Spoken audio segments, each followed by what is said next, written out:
Hari ini tema kita adalah tentang akuntansi untuk kantor pusat dan cabang. Ya, jadi ini akan kita pelajari selama 2 kali tatap muka. Jadi materi setelah UTS yang pertama adalah akuntansi untuk apa namanya? Masih ingat soal ini nggak? Akuntansi untuk kantor cabang dan kantor pusat itu untuk 2 kali tatap muka. Terus berikutnya nanti akan ada konsinyasi 1 kali tatap muka. Berikutnya lagi nanti akan ada akuntansi untuk pembubaran partnership 2 kali tatap muka, dan 2 kali tatap muka nanti untuk akuntansi likuidasi corporation dan juga reorganisasi corporation. Oke, insya Allah materinya jauh lebih mudah dibandingkan dengan materi UTS. UTS susah nggak materinya? Susah, Pak. Susah, Pak. Susah, Pak. Nanti insya Allah lebih gampang lah. Kalau kemarin 9,5, nah sekarang 9 lah tingkat kesulitannya. Lebih gampang kan? Nggak, jauh lebih gampang kok. Paling cuma 7 lah kalau menurut saya. Cuman entah kenapa dosen-dosen STAN itu selalu bisa aja bikin soal yang materi mudah bisa menjadi susah. Kreatif sekali. Gimana ya kalau bikin soal itu apa ya? Kayaknya tuh nggak mau kalau soalnya itu biasa-biasa aja, itu harus beda gitu. Soal kemarin saya yakin kalian belum pernah lihat soal seperti itu. Dosennya pada kreatif semua. Itu ngomong-ngomong soalnya yang buat bukan 1 orang ya. Berarti semua orang emang kreatif ya. Oke, ya udah lah ya, daripada kita menangisi masa lalu, lebih baik kita menyalakan lentera untuk menerangi masa depan. Mari kita mulai pertemuan hari ini. Jadi terkait praktek cabang, kenapa kok sebuah perusahaan itu memiliki cabang? Ya intinya untuk memperluas memperluas penjualannya. Karena kan perusahaan itu kan ngapain sih orang bikin perusahaan? Nah intinya kan untuk mencari laba, paham ya? Ketika perusahaan itu mencari laba, tentu dia pasti akan ingin meningkatkan penjualan. Nah, salah satu langkah untuk meningkatkan penjualan itu adalah dengan membuat kantor-kantor cabang di daerah yang lain. Nah, dengan adanya kantor cabang ini diharapkan penjualan perusahaan di lokasi tersebut itu akan menjadi meningkat, dan intinya nanti akan meningkatkan penerimaan laba perusahaan. Ya enggak. Nah, terus berikutnya penetapan pusat penjualan di berbagai wilayah itu aktivitas pemasaran dapat dilakukan kantor cabang berbagai. Nah, terus berikutnya kantor cabang tadi tentu saja dia jadi bisa karena kantornya jadi tambah banyak ya teman-teman, maka perusahaan semakin bisa melakukan transaksi ya dengan para pelanggan. Nah, kantor cabang itu ada 2 jenis ya. Anak buah perusahaan di daerah itu ada 2 jenis. Yang pertama namanya agen, yang kedua namanya kantor cabang. Apa agen dan kantor cabang? Nah ini kalau kalian masih ingat responsibility accounting, masih ingat nggak responsibility accounting? Hey, cost accounting. Kalian ingatnya cuma trauma aja doang ya, nggak inget isi mata kuliahnya ya, nyambung. Jadi ada pusat pertanggungjawaban itu loh, masih ingat nggak? Pusat pertanggungjawaban itu kan terbagi menjadi 3, ya kan? Responsibility Center. Kan terbagi menjadi 3 kan? Yang pertama ada cost. Terus berikutnya apa? Cost center. Cost center. Terus berikutnya yang kedua ada revenue center. Yang ketiga jadi apa namanya? Masih ingat nggak? Satu lagi. Halo? Astagfirullahaladzim. Profit center. Nah, ini percuma dong saya ngajarin pakai pendekatan ini kalau kalian juga lupa. Tidak. Nah, cost center itu adalah pusat pertanggungjawaban yang paling rendah, di mana sebuah unit itu ya hanya pengeluaran kamu apa gitu kan. Nah, dia semakin hemat maka kinerjanya semakin bagus. Bisa dipahami nggak? Pusat pertanggungjawaban itu loh. Atau berikutnya revenue center. Berarti yang dikendalikan dia adalah apa? Untuk mengukur kinerjanya, pendapatannya. Banyak pendapatan berarti semakin bagus. Nah, yang terakhir itu yang paling tinggi derajatnya adalah profit center.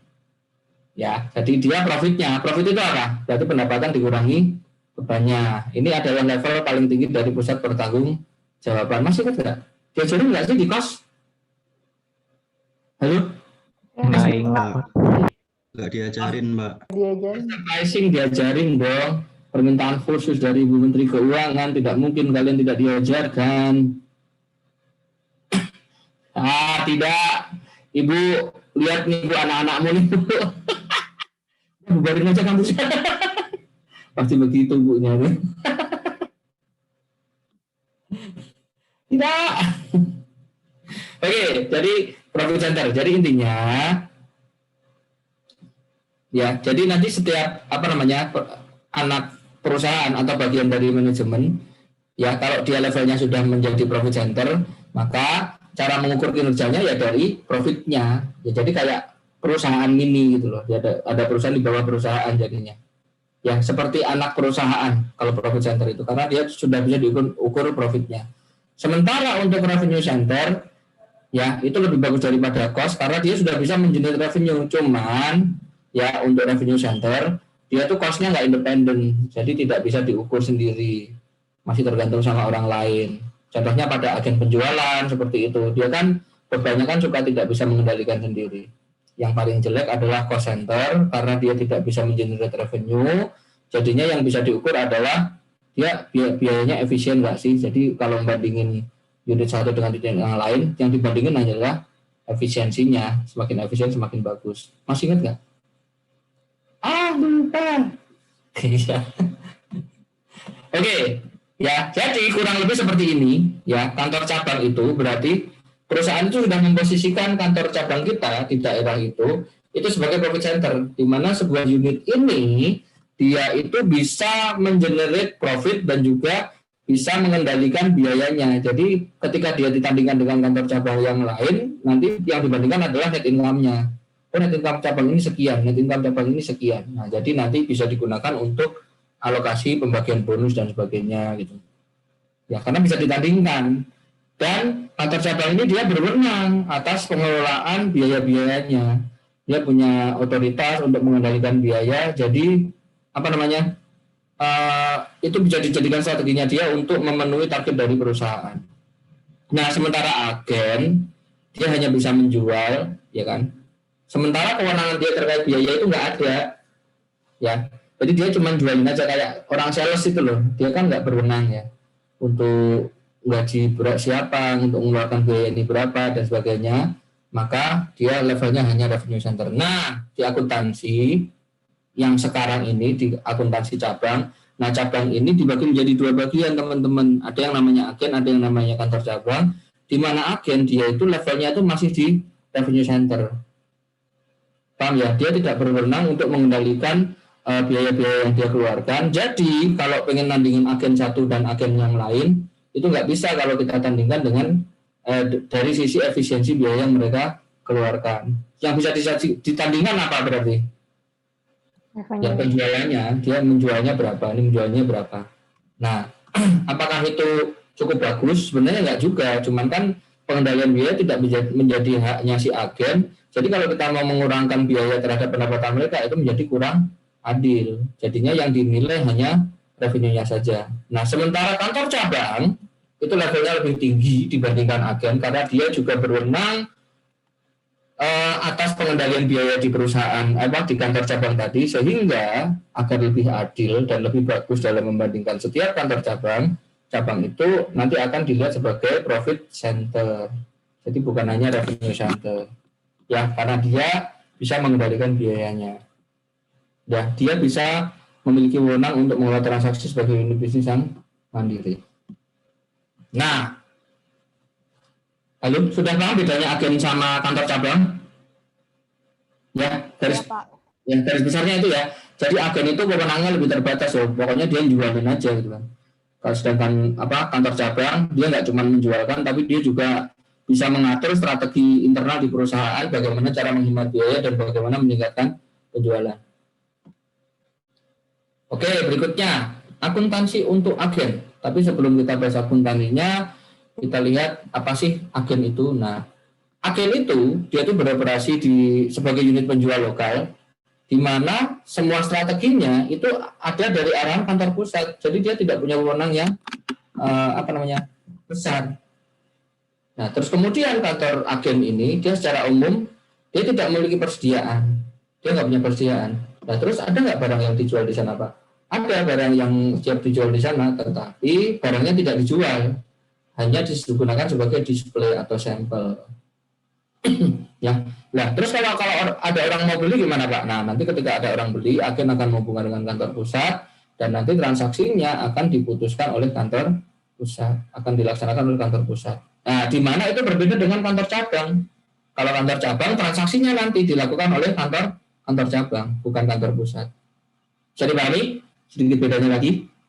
Oke, terus berikutnya agen itu dibeli modal kerja, ya kan? Dia dikasih uang dong untuk membayar biaya beban-beban operasional yang terjadi agar bisa lebih cepat diselesaikan. Nah, jadi perusahaan itu dia tuh kayak memberikan kas kecil kepada agen. Ngerti kas kecil kan? Small cash bukan dong. Apa? Petty cash. Yes. Nah, dia tuh dikasih semacam petty cash. Petty cash itu apanya petty krabby ya lah. Kurang ya.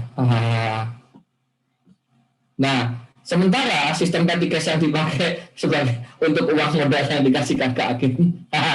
Apakah saya menyesal bercanda seperti itu? Tidak. Lempar saja. Nggak berhasil juga nggak apa-apa. Nah, sistem yang dipakai di petty cash-nya oleh kantor pusat kepada agen, ya kan, terkait cash yang diserahkan ke agen tadi, dia itu menggunakan sistem impress. Ya, atau impress fund. Impress fund. Ada yang sekolah di SD Impress, nah itu menyenangkan bukan? Impress fund. Nah, terus berikutnya, nah di sini kantor pusat yang bertanggung jawab untuk menyelenggarakan pembukuan. Ya, jadi kantor agen itu hanya membayar, dia tidak mencatat. Ya, dia tidak membuat jurnal. Semua jurnal pencatatan transaksi agen itu nanti dilakukan pada kantor pusat. Loh, terus kalau duitnya dikeluarin gimana, Pak? Dengan tadi dikasih duit. Iya, dia mencatatnya tidak sebagai jurnal, cuman resume transaksinya aja. Oh, kita sudah beli ini. Nah, nanti setiap akhir periode ketika uangnya sudah habis atau mungkin nggak harus habis ya, mungkin ada periode tertentu di mana agen tadi harus mempertanggungjawabkan penggunaan kasnya dia. Nah, nanti dia setor disertai dengan voucher dan juga bukti-bukti transaksi, maka nanti uangnya akan diganti. Persis seperti petty cash. Oke? Nah, ini agen tidak membukukan. Jadi agen itu hanya memberikan ringkasan penerimaan dan pengeluaran modal kerja, ya kan? Dan mencatat penjualan ke pelanggan. Nah, tetapi nanti yang mencatat semuanya akan dilakukan oleh siapa? Kantor pusat.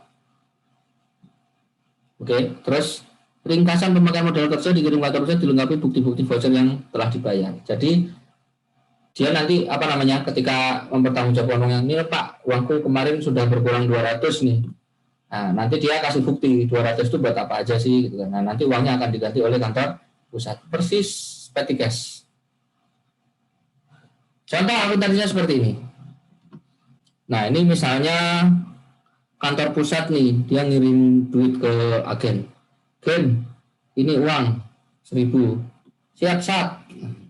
Dia ngirim uang, maka si kantor pusat akan menjurnal cash di kredit, debitnya working fund. Nah, ini seperti akun kas ya teman-teman ya. Namanya yang dipakai di buku ini working fund. Bekerja itu menyenangkan? Enggak dong. Kalian sih nggak pernah kerja. Kerja apa yang menyenangkan? Enggak ada. Kerja itu penuh tekanan. Ya malah curhat. Enggak, bercanda. Saya senang kok dibilang Bapak tertekan jangan ajar kami. Enggak, senang kok saya. Ya, kapan lagi orang itu bisa ngetrol orang lain gitu kan, bisa ngerjain orang lain, tetapi orangnya cuma bisa pasrah, nggak bisa melawan. Nah, dosen itu yang bisa melakukan. Sampai ya. Dosanya usil. Padahal ngetrolnya itu bisa menghancurkan masa depan ya. Ngetrolnya pakai soal yang susah. Enggak. Oke. Tuh kan ini aja udah ketawa. Saya tuh kalau ketawa itu tulus loh di sini. Jangan kau bilang aku gajah ya. Tulus. Terus berikutnya. Nah, seiring berjalannya waktu kan, uangnya dipakai bayar ini, bayar itu, bayar ini, bayar anu. Nah, uangnya agen tinggal 800 nih. Tadi kan dikasih 1000 nih.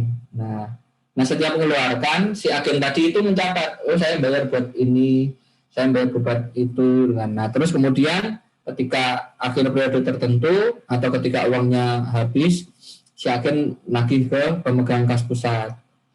Pak, ini uangnya berkurang 200. Tadi kan 800 kan saldonya kan? Uangnya berarti berkurang berapa? 200. Nah ini berkurang 200 nih Pak, gitu kan? Buat bayar ini. Oke, gitu kan? Maka kantor pusat nanti akan menyerahkan kas sesuai permintaan agen tadi, 200 akan dia kredit. Dia akan mendebet semua beban-beban yang tadi sudah dicatat sama si agen.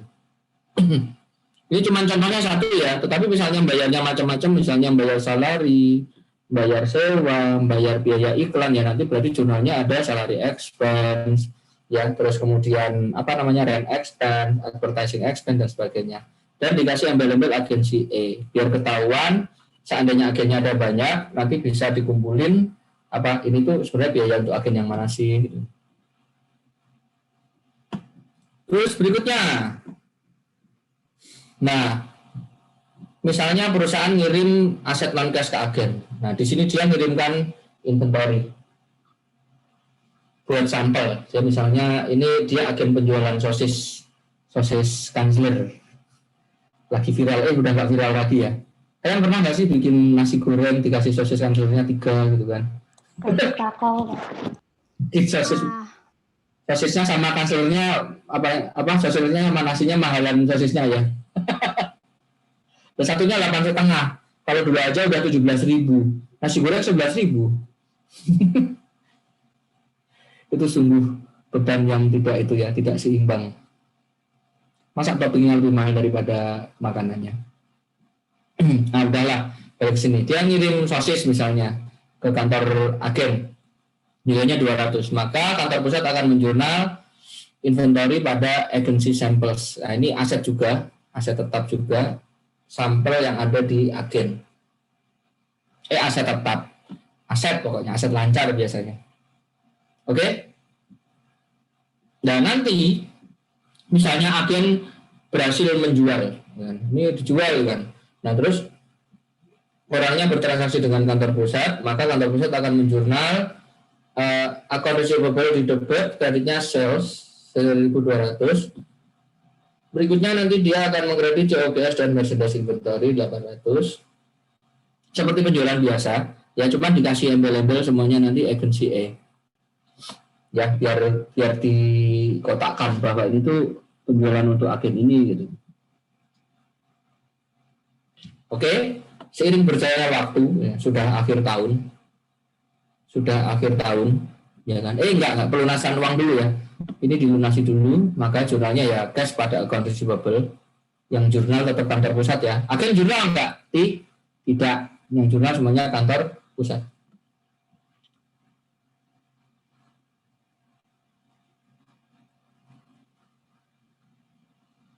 Oke, nah nanti ketika akhir tahun, setelah laporan keuangan disajikan, ya nanti akan ditutup semua akun-akun pendapatan dan beban yang di agen itu. Nutupnya tidak langsung ke income summary teman-teman, tapi nutupnya di income summary untuk agen A ini. Ya, jadi kantor pusatnya misalnya income summary-nya dia untuk agen ini, gitu. Jadi nggak langsung ke income summary pusat. Di sini akun yang dipakai income aja sih, sama aja. Maksudnya sama. Pertama kita tutup semua pendapatan. Sales ditutup, di debit, kreditnya adalah income agency A atau income summary agency A. Baru yang kedua, kita tutup semua bebannya, ada COGS, ada expense, di kredit ya, yang di debit adalah income agency A atau income summary-nya ya.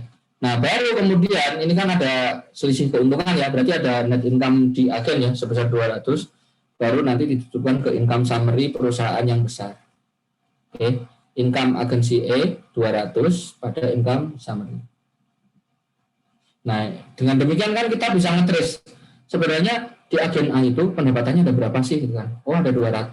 Nah, bisa diketahui dari catatan ini, jurnal ini. Ya, baru nanti ditutup ke income summary yang besar. Ini nutupnya nggak harus sendiri sih, bisa bareng-bareng dengan pendapatan perusahaan yang lain ya. Misalnya ada salesnya dia, semuanya ditutup dari satu ini.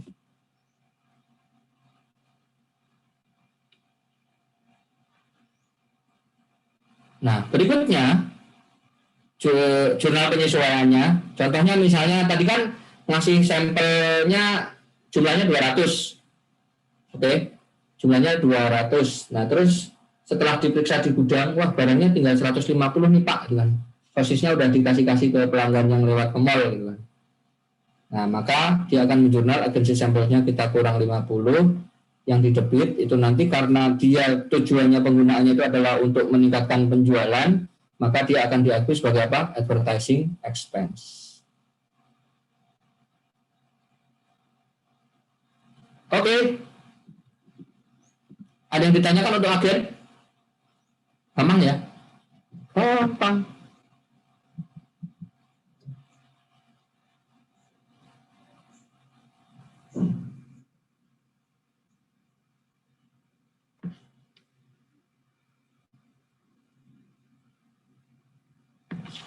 Oke, kalau sudah saya break dulu 2 menit ya teman-teman ya.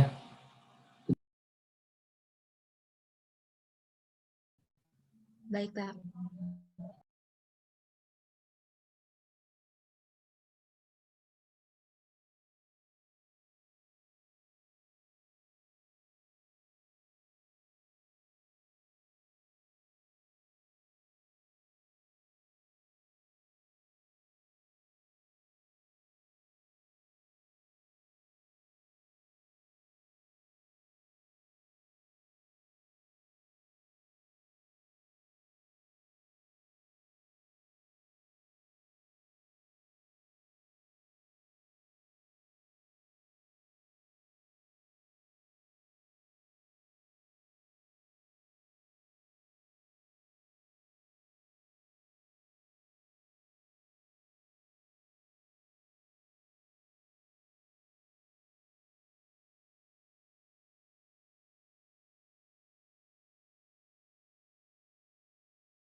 Bapak belum on.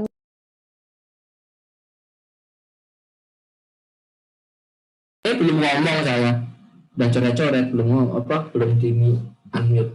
Jadi kantor cabang, ya, dia itu memiliki otonomi yang sangat luas, tetapi otonomi tadi juga tidak bersifat mutlak, ya. Jadi perusahaan itu masih dikendalikan, kantor cabang masih dikendalikan oleh kantor pusat. Jadi ada banyak kebijakan, di mana kebijakan tadi ditentukan oleh kantor pusat, dan kebijakan ini tentu berlaku untuk seluruh cabang biar adil, ya. Karena kan setiap cabang kan nanti akan dibandingkan kinerjanya, mana yang paling perform, ya kan, untuk membagi bonus dan sebagainya.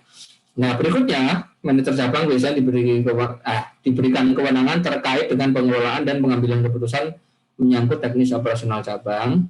Nah, terus kemudian seluruh aset cabang, kas dan barang dagangan kantor, serta aset lainnya, itu yang melakukan pengadaan adalah kantor pusat, tetapi cabang juga dapat membeli barang dari pemasok lain.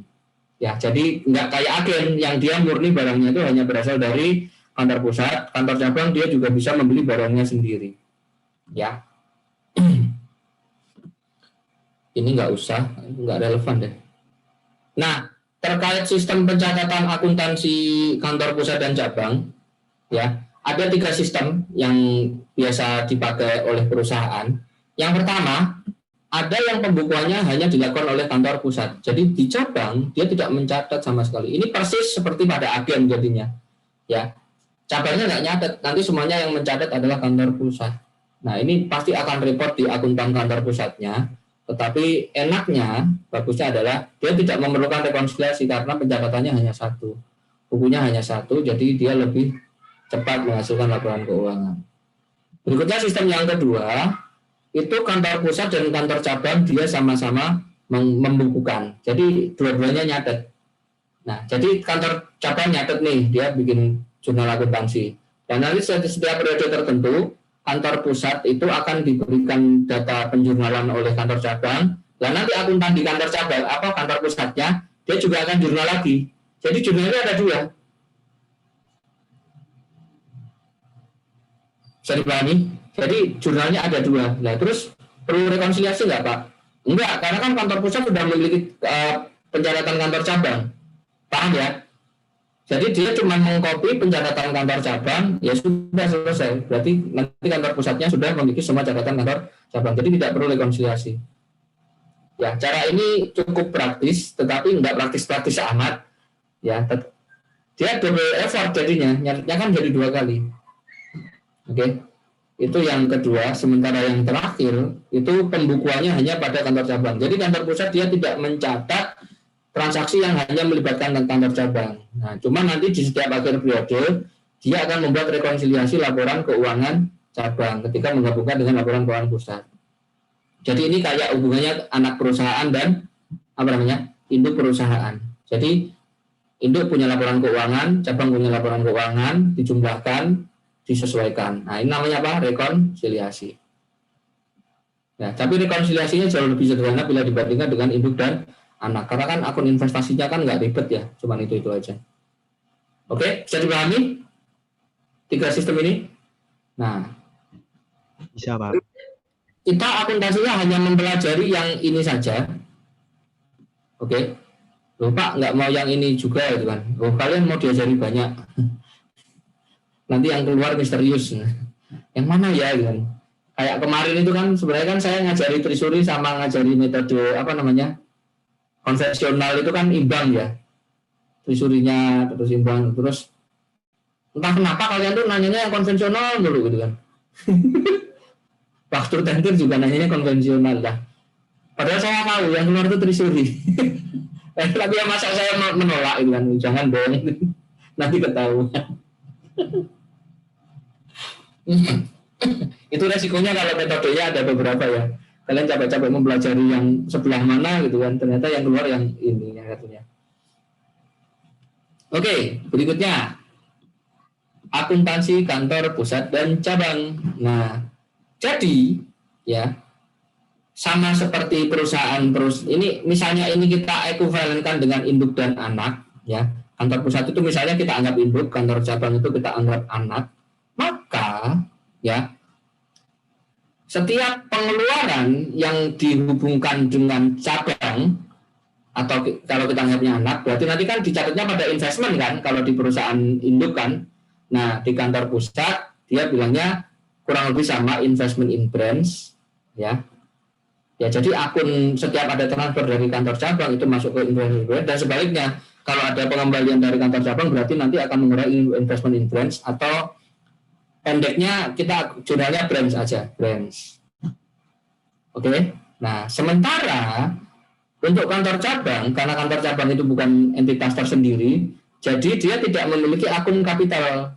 Oke. Nah, terus modalnya ditaruh mana dong, Pak? Nah, permodalannya nanti akan masuk ke akun yang namanya home office.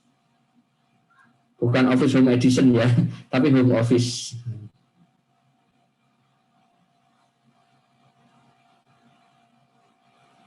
Oke, bisa dipahami? Jadi dia tidak memiliki ekuitas kecuali ini, home office saja.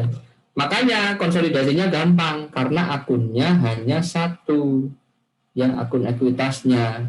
Lupa nanti akan ada itu dong, apa namanya, ekses dan sebagainya. Enggak dong, ya. Yang bikin gampang lagi dia nggak bakal ada ekses itu, semuanya sama persis. Ya, terus akun ini jadinya bersifat apa? Resiprokal. Akun ini bersifat resiprokal.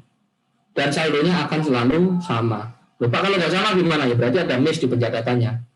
Harusnya sama. Nggak kayak ekuitas investi dan apa namanya, dan investment in S pada induk dan anak kan, itu kan hampir pasti nggak sama. Nah, kalau ini pasti sama.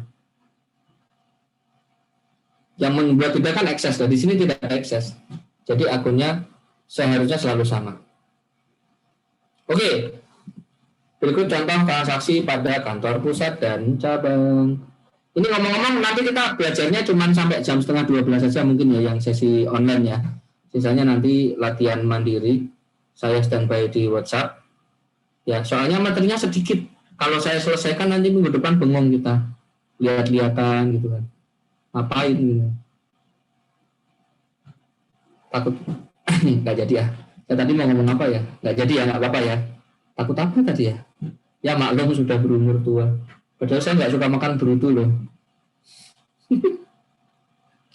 Ada yang suka makan brutu. Wow, kok kalian tega ya? Saya sih nggak tega. Padahal brutu itu bukan itu loh ya, bukan tempat keluarnya loh ya. Dia itu tempat nempelnya ekor. Iya kan? Itu cuma tempat nempelnya ekor. Bulu-bulu ekor itu loh nempelnya di situ. Cuman ya kita udah geli aja. Oke, yang pertama, transfer antar kantor pusat dan cabang. Boleh nggak? Boleh dong, perusahaan-perusahaan dia, suka-suka dia dong. Cabang misalnya, itu si kantor pusat ngasih uang 1.000 ke kantor cabang. Bang, ini uang 1.000. Oke, saat. Nah, maka si kantor pusat akan menjurnal cashnya dia kredit 1.000, yang di debit adalah branch 1.000. Oke, sementara kantor cabang, ya ini kan kayak investment kan, dia kayak nambah investment. Terus berikutnya kantor cabang akan menjurnal cash pada home office. Nah ini langsung nambah ke ekuitasnya. Home office. Oke, berikutnya sebaliknya. Set, uangmu kebanyakan kemarin, bingung aku gitu kan. Tak balikin 500 ya, oke bang gitu kan. Nah maka kantor cabang akan menjurnal home office di debit 500, kreditnya apa? Cash. Cashnya berkurang kasih gitu kan. Sementara kantor pusat dia akan menjurnal cashnya ditambah lagi 500, yang dikredit adalah branch 500.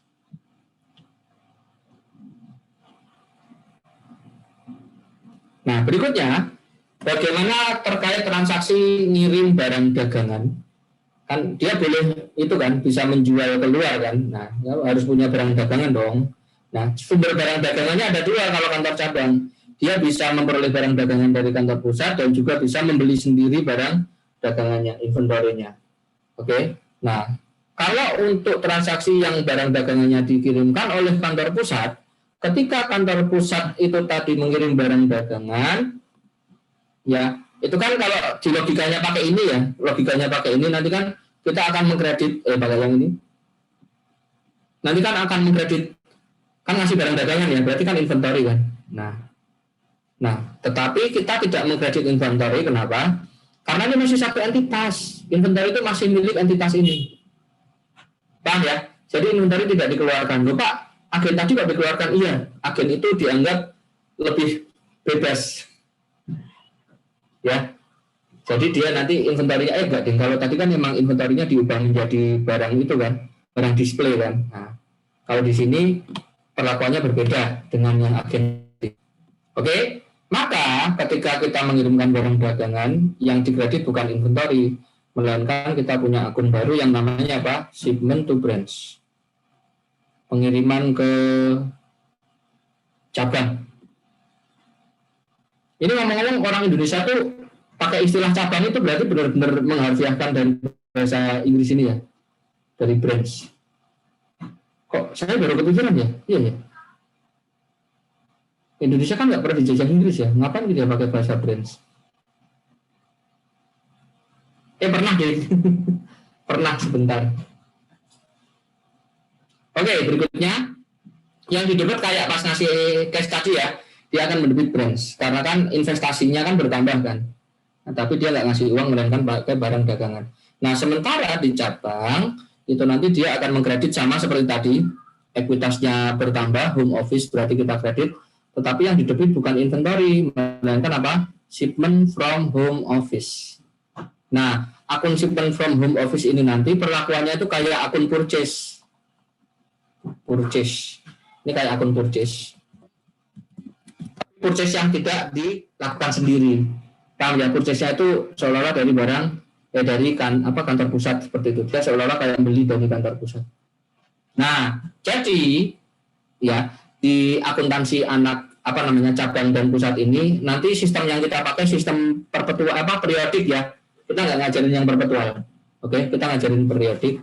Maka efeknya transaksi pengiriman barang ini nanti di kantor pusat dan di kantor cabang adalah sebagai berikut. Jadi nanti shipment to branch ya, itu nanti fungsinya akan mengurangkan perusahaan ketika dia menghitung cost of merchandise available for sale.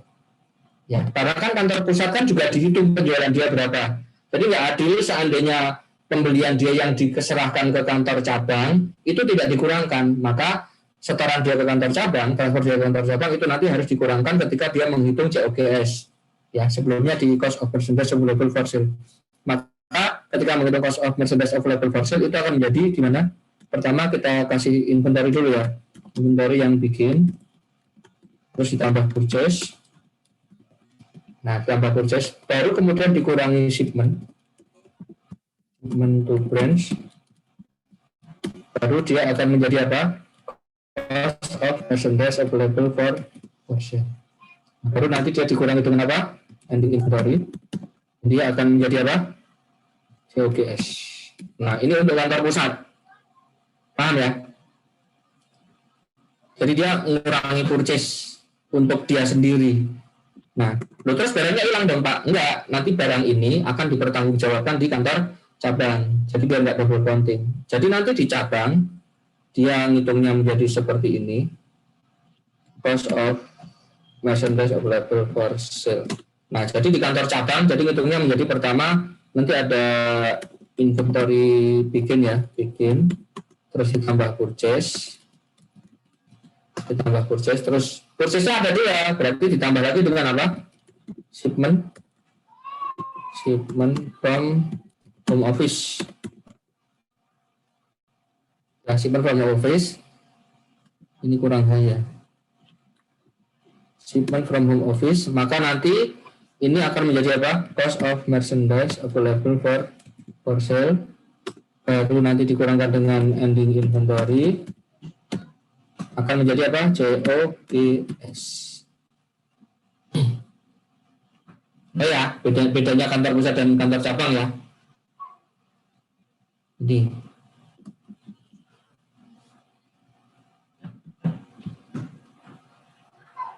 Oke, contoh jurnalnya.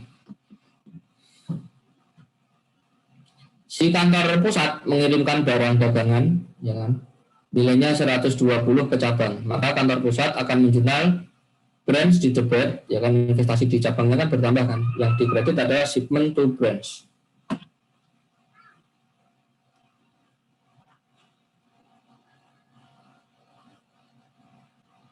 Terus berikutnya yang ke, nah cabangnya ya nanti akan menjurnal, dia akan menjurnal shipment from home office, ya kan, ini kayak nambah purchase ya 120, yang dikredit adalah home office 120.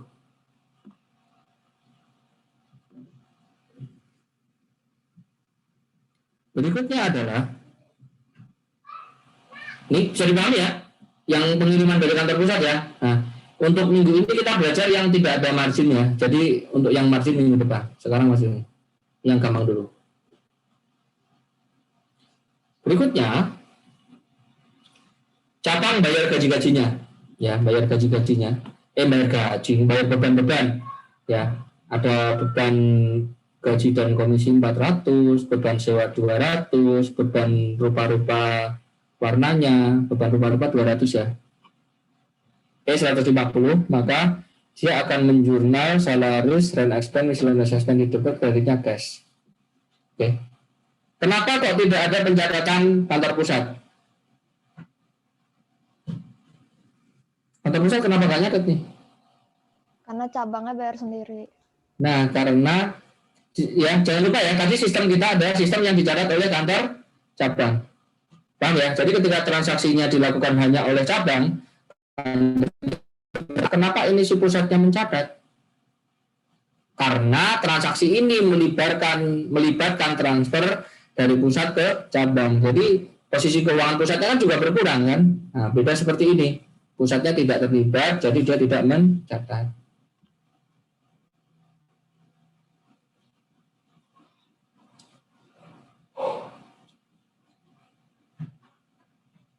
Oke?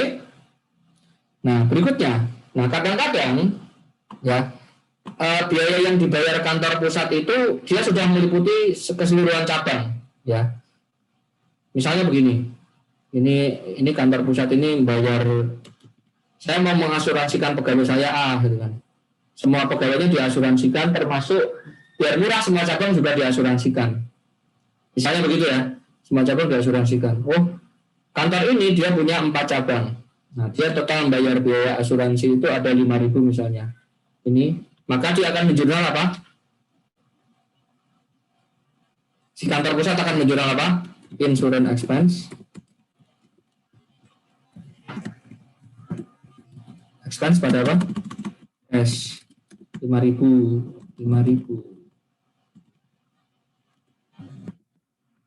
Itu untuk seluruh pegawainya dia 5.000. Nah, padahal itu untuk bayar ke semua karyawan. Ini kantor pusatnya di sini ya, bebannya ya. Di kantor pusat ini totalnya 5.000 ya. Ini kantor pusat, ini cabang, ini cabang, ini cabang. Misalnya jatahnya kantor pusat ada 2.000 misalnya ya. Pegawainya lebih banyak 2.000. Sementara kantor cabang yang ini jatahnya 1.000. Ini jatahnya dia. Sementara cabang yang ini juga sama lah. 1.000 dan 1.000. Nah, pas 5.000 ya total biayanya ya. Nah, tapi kan yang bayar ini semua kantor pusat. Maka pas bayar pertama, si kantor pusat akan menjurnal seperti ini. Oke, bisa dipahami ya? Nah, bisa dibayangkan bagaimana ketika kantor pusat itu mengalokasikan pembayaran ini ke kantor cabang yang ini, jurnalnya jadi gimana? Ya, jurnalnya tinggal dikurangin aja. Semua cabang aja sekaligus ya. Maka nanti dia akan menjurnal branch 1, branch 2, branch 3 gitu kan. Branchnya ada banyak misalnya. Saya naikin dulu deh. Ya, ini nanti nabrak ya. Branch 1, branch 2, branch 3. Masing-masing 1.000 ya. Yang dikredit nanti adalah apa? Insurance expense.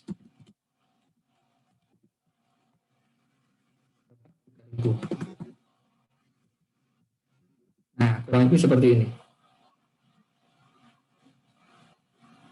Bisa dipahami? Ini jurnalnya kantor pusat. Pas bayar pertama, dia jurnalnya seperti ini. Oke. Insurance expense 1000 ya. Ini 1000. Yang bawahnya sama ya. Ini anggap aja sama. Ya udah saya tulis ntar nyalain lagi.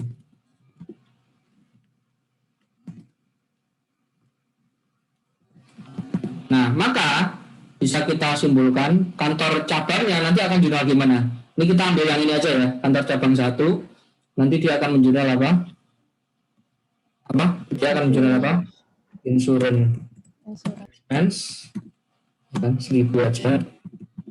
Ada apa? Office. Nah, seperti ini. 1000. Oke, cari bang ya. Jadi seandainya kantor pusat itu dia bayari bebannya, ya boleh-boleh aja. Maka nanti dia akan menjurnal, tinggal kurangin aja bebannya. Atau misalnya ini bukan insurance expense ya, misalnya ini prepaid ya berarti nanti prepaid yang dikurangi di jurnal ini. Yang dikurangi di jurnal ini berarti bukan insurance expense tapi prepaidnya. Oke? Bisa dibagi ya? Bisa, Pak. Yang kiri itu jurnal kantor pusat ya Pak ya? Yang ini kantor pusatnya. Ini pas bayar pertama tadi dia jurnal semuanya kan, insurance expense saya bayar sekian nih kan.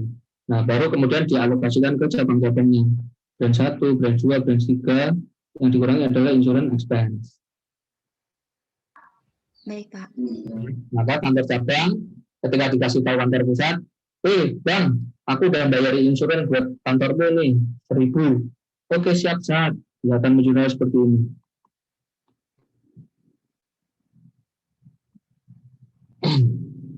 Oke, bisa dipahami? Oke ya. Jadi kantor pusat nanti akan mendebut branch dan mengkredit akun yang dipakai tadi, bisa expense, bisa prepaid, atau payable kalau belum dibayar ya, atau payable. Nah berikutnya kantor cabang akan mendebut expense-nya dan akan mengkredit home office. Contohnya begini lagi contohnya.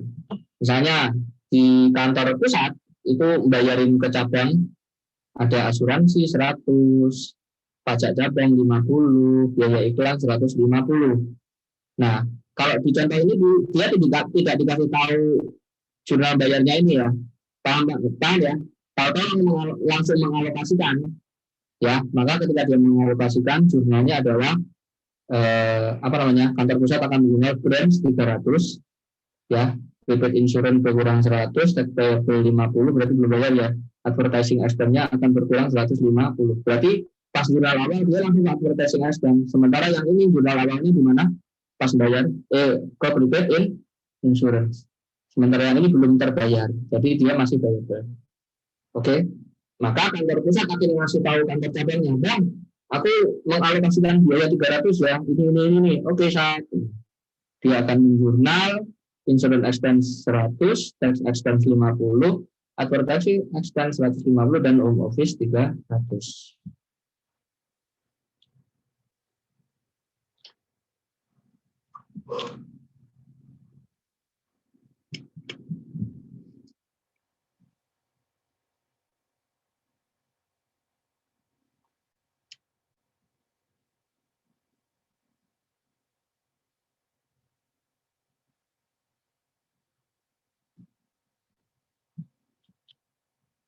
Oke, berikutnya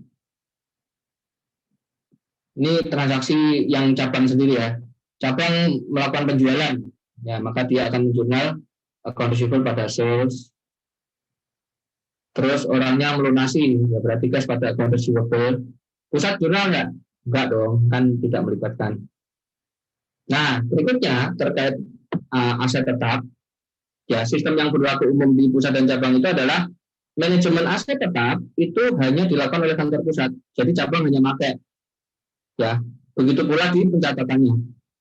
Oke, jadi ketika ada aset tetap yang dipakai oleh cabang, ya, maka yang membukukan itu hanya kantor pusat. Cabang cuma pakai. Nah, terus cabang nggak kebagian apa-apa dong, Pak? Iya, dia kebagian bebannya saja. Ketika didepresiasikan, nanti cabang akan dialokasikan depresiasinya. Tapi untuk mencatat asetnya tadi, dia tidak dicatat sendiri. Semuanya mencatat kantor pusat. Kantor pusat nanti hanya akan mengalokasikan beban depresiasi ke kantor cabang sesuai penggunaan kantor cabang. Bisa dipahami? Nah, contoh misalnya begini, kantor pusat dia membeli peralatan, nilainya 3.000, langsung diserahkan ke kantor cabang. Nah, maka kantor pusat akan menggunakan equipment pada cash. Nah, ini dia tidak serahkan ke kantor cabang, paham ya? Tetapi barangnya tetap di kantor cabang, ya. Tapi pencatatannya tetap dilakukan oleh kantor pusat.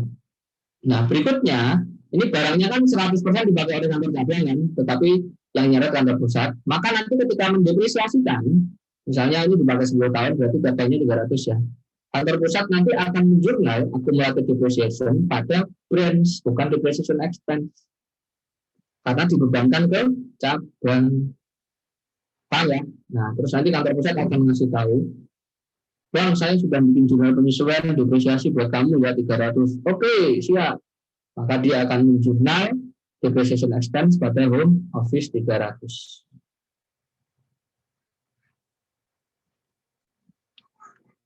Oke, bisa? Bisa dipahami? Sama ya? Secara Nah, terus boleh nggak kantor cabang membeli aset tetap sendiri? Boleh, tetapi jangan lupa yang nyatet nanti tetap kantor pusat. Jadi dia tuh seolah-olah kayak beliin aset untuk kantor pusat, walaupun yang pakai cabang sendiri. Oke, misalnya ini si cabang membeli tanah, harganya 2.000, maka pas beli si cabang itu akan menjual cash pada home office. Nah, sementara nanti si kantor pusat akan menjurnal land-nya bertambah, yang dikredit adalah branch. Nah, seperti itu. Bisa dipahami? izin tanya, Pak. Ya, silakan. Berarti itu nanti di kantor cabang itu tidak akan ada jurnal tentang equipment ya, Pak?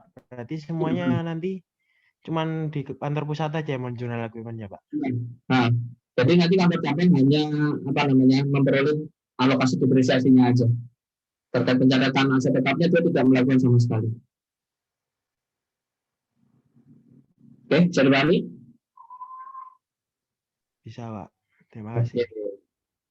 Berikutnya, ketika cabang dia membeli barang dari pemasok luar, maka dia akan menjurnal seperti biasa, purchase pada cash atau itu.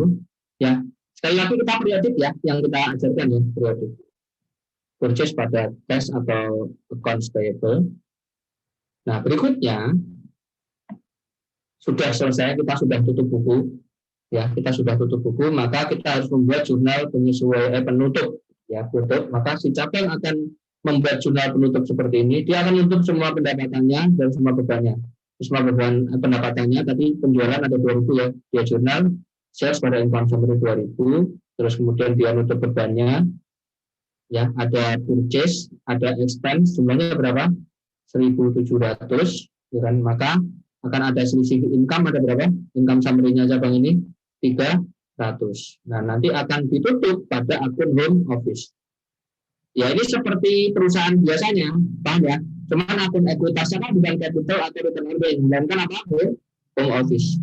Dia akan menjurnal income summary pada home office. Nah, setiap cabang itu menjurnal akun home office, baik debit atau kredit, pasti itu ada kaitannya dengan kantor pusat. Paham ya? Jadi dia akan ngomong ke kantor pusat, "Sat, aku sudah bikin jurnal penutup nih. Aku ada gross profit, ada net income 300. Oke, maka si kantor pusat akan menjurnal branch 300, investasi dia nambahkan karena net income ya. Nah, pada branch income. Nah, branch income ini di kantor pusat nanti akan diperlakukan seperti income yang lain, sama seperti salesnya dia ya. Ada sales, ada gain. Nah, nanti ketika di jurnal penutup, dia akan ditutupkan kemana? Ke income summary kantor pusat. Maka siklus operasi cabang dan anak itu selesai. Cabang dan pusat selesai. Lupa belum ada jurnal penyesuaian, ada. Buat minggu depan saja. Biar minggu depan kita ada bahan. Nggak enak loh ketemuan nggak ada bahan. Pas ketemu tatap-tatapan, cuma gitu doang. Nggak ada bahan. Gitu doang. Udah. Oke, ada yang ditanyakan? Mohon izin Pak Habibie. Silakan. Pak, nanti kami boleh minta bahannya ya Pak. Oh, ini belum dikasih ya? Oke. Belum Pak, di LMS belum ada. Nih, nanti tak kasih. Terima kasih. Mau yang coret-coretan atau yang putih bersih? Kertas putih. Coretan aja Pak. Oke, siap. Coretan, Pak. Oke ya, jadi cukup sekian untuk sesi Zoom-nya. Habis ini kita latihan. Oke, saya standby di kantor cabang ya, kantor cabang. Saya standby di WhatsApp kantor cabang lagi. Oke, saya tutup dulu. Sebelum ditutup, tolong dinyalakan kameranya.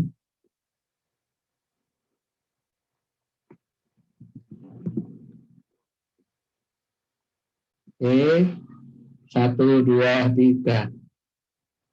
Nggak usah apa namanya, posenya nggak usah manis-manis amat, nggak apa-apa, orang nggak diposting di Instagram kok ini. Kalau ada yang lihat, siapa mau lihat ya? Postingnya di buku besar, ya, bukan dong. Oke, yang sebelahnya 1, 2, 3. Oke ya, saya tutup dulu. Cukup sekian. Selamat siang. Wassalamualaikum warahmatullahi wabarakatuh. Kelasnya belum selesai loh. Pak. Waalaikumsalam Waalaikumsalam Pak. warahmatullahi wabarakatuh.